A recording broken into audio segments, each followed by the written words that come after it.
Ja, ček, ne izgleda ovo najbolje, ne izgleda ovo ko da sam ja u studiju. Sad još manje izgleda. Hi, dobrodošli u novi video, ovo je video koji ili ću vas razočarati ili ću vas oduševiti, ne znam ja sam, saznaćete malo više detalja, odnosno ovo je prva epizoda koja se zove Trenutak istine s Markom.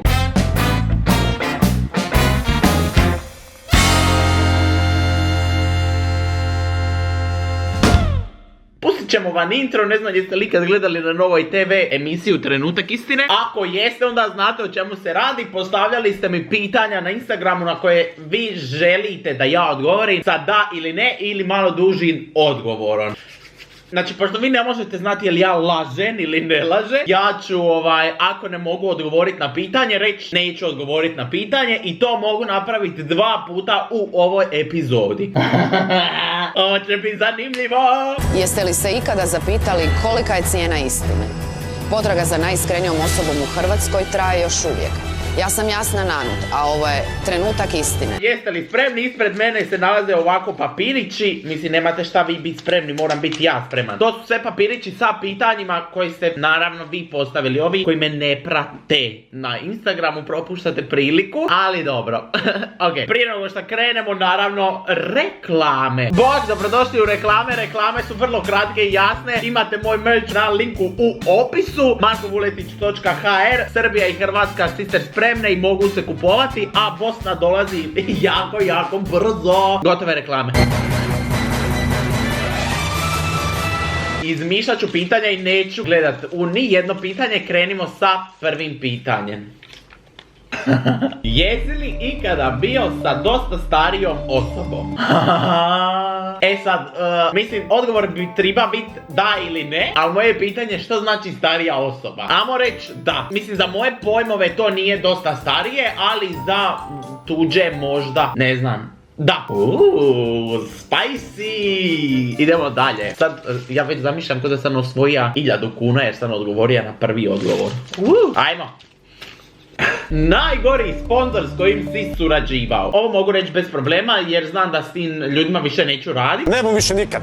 Majke mi moje. Ne direktno njihovom krivicom, najgori sponsor kojeg sam ima je bila Coca-Cola. Samo zato što sam isplatu čeka skoro 2 nešto godine i nisu mi je htjeli platiti. Ne direktno Coca-Cola, ali nju sam reklamirao i one nisu mogli riješiti problem, nisu htjeli. Uglavnom Coca-Cola bi rekao da je bio najveći problem. Više od 2 godine sam čekao novce. Dalje. Trenutak istine. Jesi li ikad koristio seksualne igračke? Mislim, prvo znam da ovo moja mama i tata gledaju. Mama i tata, ajde začepite uši na par sekundi. 3-4 sad. Da, možemo ići dalje.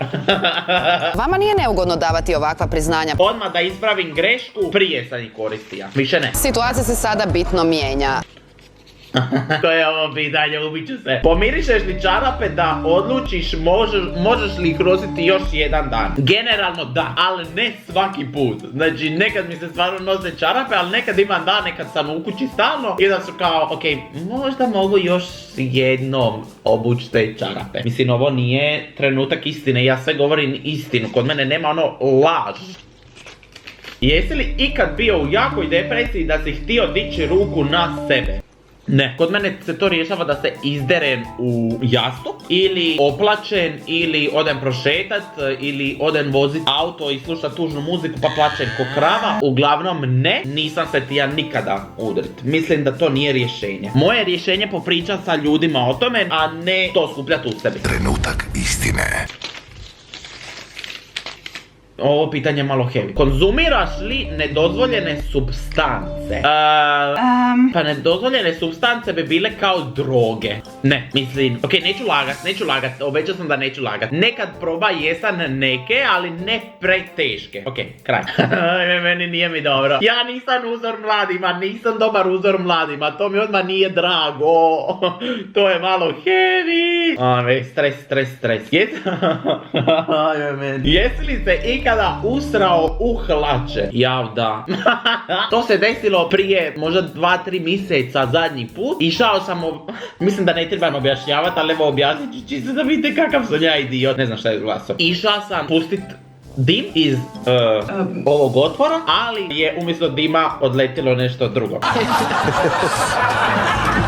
Jesi li ikad imao sister seks na javnom mjestu? Ne, obrazložit ću odgovor. Prvo, imam smarta za auto. Drugo, previše se bojim toga, jer baš da sad me zamisli uvatite policija i kao ne. Volim ja svoj mir i svoj komod kreveta, kraj priče. Nećemo u dalje detalje. Jesi li ikad povridio nekog na poslu u svrhu svog višeg cilja? Ovo je jako dobro pitanje. Reka bi da, ali u tom procesu su uvridili i mene. I onda je rezultat moje povrede bilo povređivanje tih ljudi. Šta mislim da je greška, ali ne mogu to više ispraviti. Odnosno kao nema smisla da se više ispravlja. Bilo je dosta ružno i bilo je u svrhu toga da ću ja imat bolji posao, ali su se ljudi uvridili. Također sam se uvridio i ja, pa kao šta da se radi. Vrijeme će riješiti svoje. Je li ti neugodno bilo skinut se kod prvog odnosa? Nije, odnosno je i nije. Moram reći polovičan odgovor, imam pravo na to, ne smijete mi zabraniti polovičan odgovor. Bilo mi je neugodno zbog sister Salkića na tijelu, ali mi nije bilo neugodno tipa ovi kao spolni organi, pošto pretpostavljam da su ljudi ciljali na to. To mi nikad nije neugodno, neugodno mi je jedino što nekad malo imam droba, ali šta da se radi. Bolje da ljulja nego da žulja, mislim da se svi slažemo. Dalje. Trenutak istine. Koliko si novaca najviše zaradio od jednog sponzora? Mogu odgovoriti na ovo pitanje, nemam problem s time. Najviše što sam dobija je bilo nedavno i mislim da je to bilo 11.000 kuna, ali je to bila dugoročna kampanja od tipa 2,5 mjeseca. Šta kad skineš je 5 je nešto u prosjeku za mjesec. Tako da to je bilo najviše od jedne osobe, odnosno firme. Ostala su 4 pitanja. Jesi li ikada namjerno ili slučajno povratio po nekome? Ne, povratio sam po vratima ovdje u Trogiru jednom kod Ite i povratio sam u more kad sam se napija. To su bila 2 puta kad sam ja kao baš napravio sranje kad sam povraćao. 3 pitanja. Jesi li ikada piškio u bazen? Jesam. Ko prizna, bar pola mu se prašta. To je baš heavy, to se ne smijem pohvaliti. Ne hvalim se, ali to više ne radim jer su me upozorili da sam idiot. To sam možda mlađi radio. Tipa sad ovo zadnjih 3 godine to sigurno ne, ali tad sam bio preozbiljan da bi mi se dozvolilo da se popiškim u bazen. Tako da, shame on me, ja Englez. Trenutak istine. Jesi li se ljubio sa oba spola? Ovo je pitanje bilo toliko ponavljano, ali ja sam odgovorio na ovo pitanje, jesam. Ja nemam problem s time, meni je to tolika pizdarija. Ja sam ko nekad 4. srednje razna sranja isprobava i jedno od tih je bilo to da sam i poljubio oba spola. Ja stvarno ne volim raditi dramu oko toga, tako da kao, da. Zadnje pitanje. Wow, baš super, zadnje pitanje. Pitanje za 25.000 kuna. Za kraj epizode,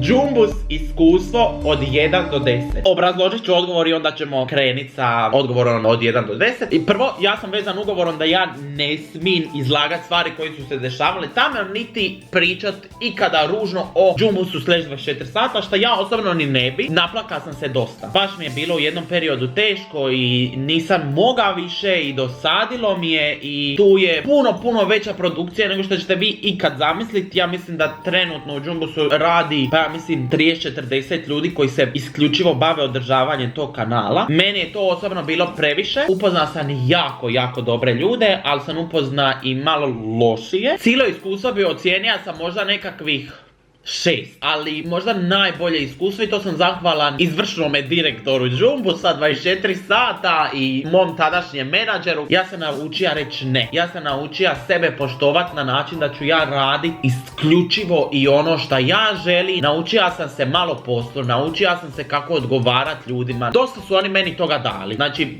baš dosta da bi ja mogao reći da su oni meni nešto krivo napravili. Ja sam tamo došao kao kompletni amater za marketing i posao i sve i pogađale su me baš stvari kad nešto nije bilo po mome, ali sam se naučio iz toga, tako da nikad neću reći da je to bilo preloše iskustvo, ali nije bilo ni savršeno. Eto ga, sad kad sam otišao u deep verzije i svim ljudima iz Džumbusa bi se ja danas javio, ovima koje vi nikad nećete upoznat, ali njima bi se svima danas javio. I to je to, ok. Prva epizoda Trenutka istine je završila, ja se nadam da ste uživali. Mater mi je poslala glasovnu poruku, super. Ako jeste, drago mi je, ja ću vas zamoliti, ako želite želite drugu epizodu, da u komentarima ovog videa ostavljate ta pitanja ako vas zanima taj nekakav Sister Spice o meni. Vidimo se, čujemo se za 2 do 3 dana. Hvala vam, voli vas vaš Marko. Bye bye.